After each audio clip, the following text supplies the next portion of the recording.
Hello and welcome back to my channel. Today I'm going to be showing you how to transform your agate coasters into wall art. Stay tuned. Here we have all the materials that you'll need in order to complete this project. I'll be sure that I link everything in the description box below. All items were purchased from Amazon, excluding the picture frames where I purchased those from Michael's. You want to make sure that you have a small container, something you really don't care about, in order to mix your epoxy.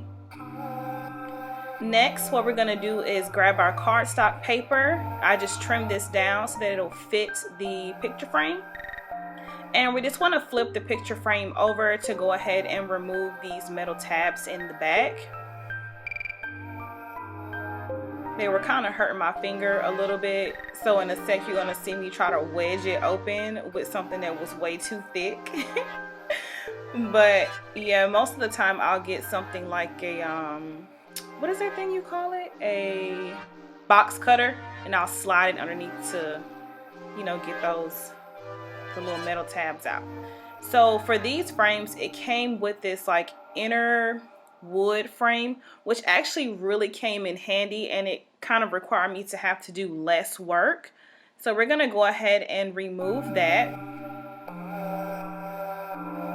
And just kind of giving you an idea of what the frame looks like. There's just a piece of glass here, and it just slides in, and then the wood frame actually secures the glass.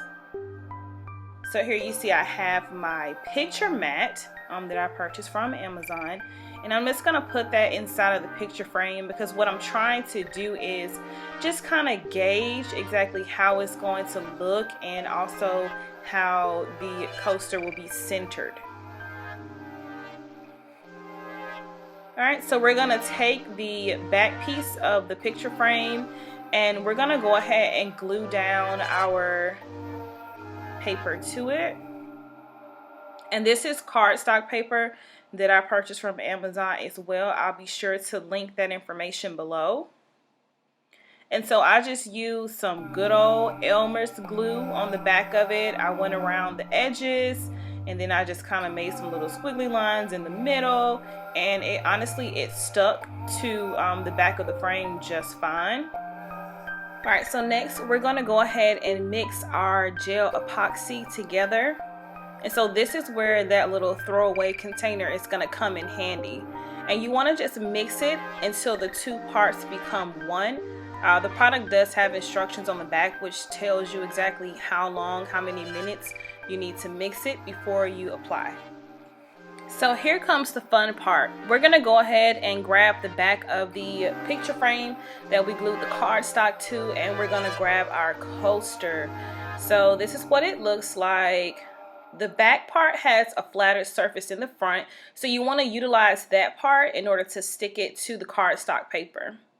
So we're going to take the epoxy and put it on the back, but before we do that, I just want to gauge here to see exactly where the coaster sits in the center. Now, I'm going to be honest, I did not do any measuring. I literally just eyeballed this, and once I saw that I liked how it looked, I went ahead and glued it onto the paper.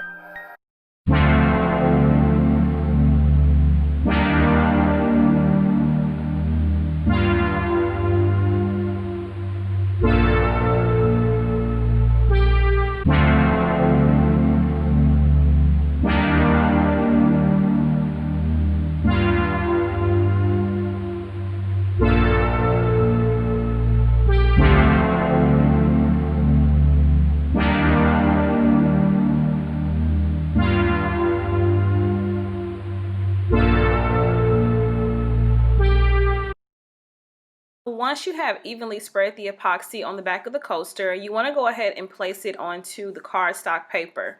Now, this is where I said I eyed it. I did not measure. I just eyed it, see where the center of the paper was, and I went ahead and stuck it. With this, it dries really fast, so you have to be quick. Alright, so I went ahead and put the frame back together, and I'm gonna go ahead and clean the glass. This is my absolute favorite glass cleaner. If you haven't tried it already, definitely try this product out. It will amaze you at the fact that it's actually a foam glass cleaner. So you just want to go ahead and clean off the surface of the frame. I was kind of touching it a lot earlier to kind of show you what the glass looked like, but we definitely want to do this before we actually put them on the wall.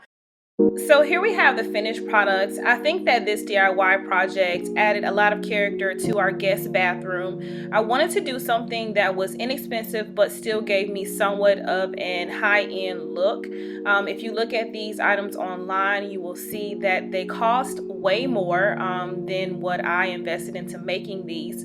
And some of the options that I found were smaller frames, so I'm glad I was able to do the frames the exact size that I wanted, and I still got the same look.